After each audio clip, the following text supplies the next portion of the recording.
Alright, magandang hapon na ho sa lahat natin ng mga viewers Luzon, Visayas at Mindanao all over the world. Welcome naman sa ating panibagong video, panibagong reaction, mga ka-action, mga kakamping.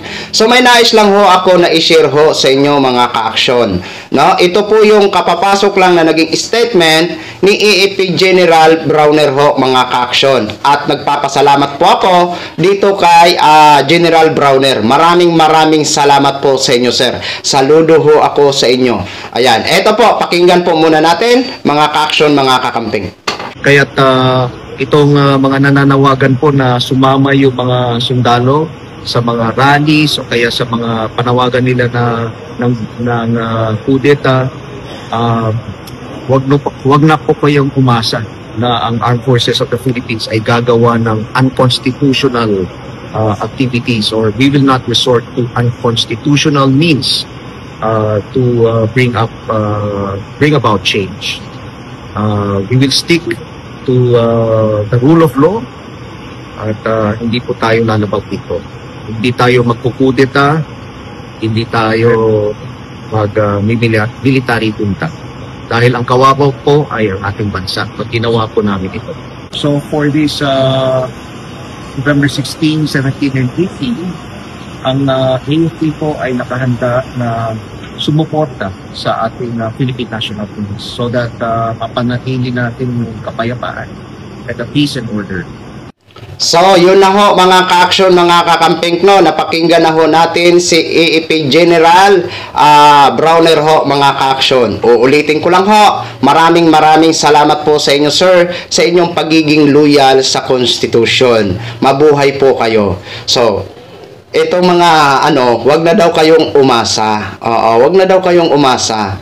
Alam naman po natin mga ka-action, mga kakamping, no, na nakikita ho ng mga agency na may ginagawa naman talaga ang Pangulo sa mga kinakaharap ngayon ng problema ng bansa natin, di ba? Ikitang-kita ho natin ang Pangulo kumikilos ho sa lahat ng mga problema, maging sa mga bagyo, maging sa lindol, at sa mga magagandang programa na kung saan nakikinabang tayo ng mga Pilipino. So nakikita ho natin yan ng mga ordinaryong Pilipino, maging ito man ang mga agency, nakikita din po nila na kumikilos po ang Pangulo, lalong-lalo na dito sa usapin ng di umano'y mga sangkot sa corruption, sa flood control, di ba? Kitang-kita ho natin.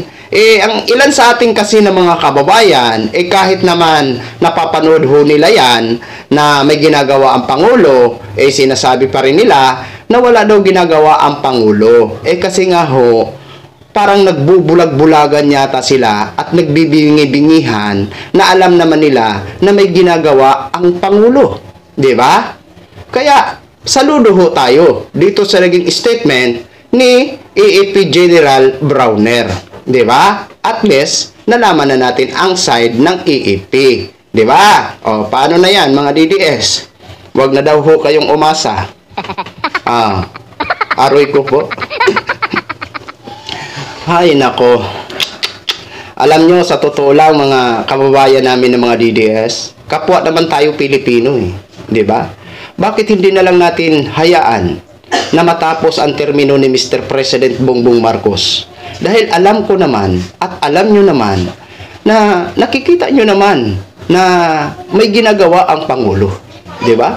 Nagtatrabaho ang Pangulo. Di ba? Bakit kailangan nyo pang ipanawagan na paalisin o pababain si Mr. President Bongbong Marcos? Alam naman ng majority na Pilipino na may ginagawa ang Pangulo, di ba? Sa mga sakuna, after ng kalamidad, nandyan agad ang presensya ng Pangulo. Binibisita agad ang ating mga kababayan na mga nasalanta ng kalamidad, di ba? At agarang tulong nandyan ho. At aside from that, kahit walang mga kalamidad, nakikita ho natin ang Pangulo na may mga pinupuntahan siya na kung saan nagdi-distribute po siya ng mga magagandang mapapakinabangan ng ating mga kababayan. Di ba? Hindi pa ba tayo masaya doon? Hindi pa ba tayo naging kontento doon? Kami, masaya ho kami. Di ba? Kami na mga nakikita namin na mga magagandang programa ng gobyerno, makinabang man kami sa hindi, masaya pa rin kami. Dahil ang makakaabil ng mga beneficiary ng mga programa na yan, kapwa natin Pilipino. Bakit hindi tayo masaya? Dahil kapwa naman natin Pilipino ang nakakaabil. Di ba? Mag-isip-isip ho kayo mga DDS. Di ba? So yun lang ho mga ka-action, mga kakamping. Gin-share ko lang ho sa inyo yan. Maraming salamat po sa mga viewers natin Luzon, Visayas at Mindanao all over the world. Ako po ang inyong lingkod, si The Action Man.